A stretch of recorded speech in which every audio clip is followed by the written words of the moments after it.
Good afternoon and welcome to WEFM's Midday News, brought to you with the kind compliments of Court St. Vincent Limited.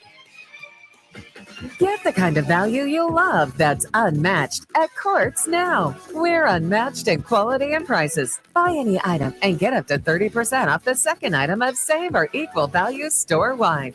When you shop with Ready Finance, you can get it now with no cash and pay over time. Now that's unmatched value. Welcome back to WEFM's Midday News, brought to you with the kind compliments of Court St. Vincent Limited. I am your presenter, Rajiv Providence. First, on the local scene, Commander of the Eastern Division of the Royal St. Vincent and the Grenadines Police Force, Superintendent of Police, Mr. Hezron Ballantyne, says that pretty larceny is of grave concern. Superintendent of Police Ballantyne at an award ceremony said that some of the crimes that are of concern in the division include petty larceny, unlawful possession of firearms, burglaries, assaults, and traffic offenses, to name a few. Petty larceny is of grave concern, and we must put measures in place to ensure that farmers get the full benefit from their root crops and livestock that they have invested in, he said. On Friday, February 10th, 2023, the divisional commander of the Eastern Division, Superintendent of Police Mr. Hezron Ballantyne, held an award ceremony to recognize and reward 22 police officers, including auxiliary police officers and traffic wardens, under his command for outstanding performance and dedication to duty in 2022. 30 schools are expected to participate in the 2023 Primary Schools Performing Arts Festival PRISPAF, scheduled for February 24th at the Russell's Auditorium. Speaking at a media launch held on Tuesday, February 14th at the University of the West Indies UWI School of Continuing Studies Conference Room, Minister of Culture Carlos James commended the students from the participating schools for their high levels of enthusiasm. The minister noted that the arts play a critical role in developing children's creativity. Coordinator of PRISPAF, Leslie Ann Millington, also addressed the media launch. Millington urged parents to get their children involved in the arts as it helps with both their creative expression and contributes positively in their academic development. PRISPAF is being co-sponsored by Juicy and the Eastern Caribbean Group of Companies ECGC Limited to the tune of $10,000. Still on the local scene, the World Pediatric Project, the WPP, has had an active start to the new year with the speech and behavioral therapy and cardiology missions, seeing over 200 children here in St. Vincent and the Grenadines already.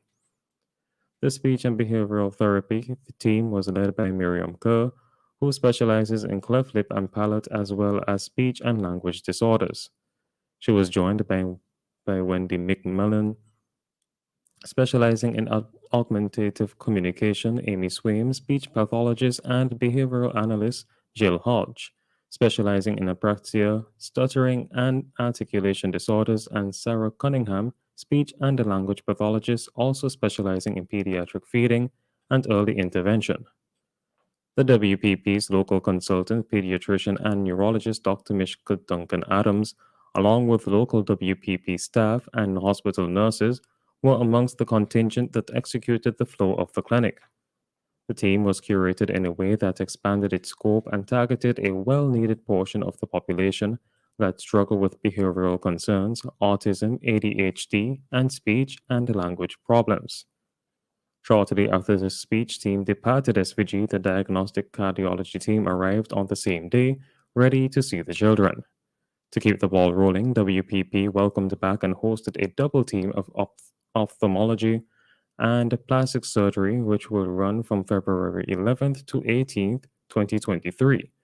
Individuals interested in supporting the work of the WPP can contact the local office at 784-451-2989.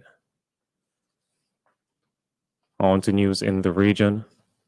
The United States says it is partnering with the Caribbean Community CARICOM governments in defense of their shared values and to improve the region's resilience in all aspects, including the economy, security, and democracy, so that the people of the Caribbean and the United States enjoy prosperity, health, and freedom. The statement by the U.S. Department of State comes as the country's special presidential envoy for climate, John Kerry, is leading a four-member delegation to the Bahamas to meet with CARICOM leaders who are opening their three-day summit later today. The State Department said that Kerry will continue efforts to advance international cooperation among nations particularly vulnerable to the climate crisis, and that Washington is providing the Caribbean with US $28 million in assistance to address urgent food security needs. The State Department said the U.S. Environmental Protection Agency has conducted three capacity building training sessions in the region to promote pesticide management and strengthen food security. Grenada returned 15 Haitian nationals who arrived on the island over the weekend to Trinidad and Tobago, with immigration officials saying that they were not deported to the CARICOM country. The Haitians were returned on Monday after they were denied entry into the Spice Isle. They were denied entry to the island. They were not deported. So they were returned to Trinidad on Monday night. To which is the port of embarkation on the way to Grenada, said Superintendent Leroy Joseph, who is the head of Grenada's immigration department. As a result, Port of Spain will now be responsible for their onward journey.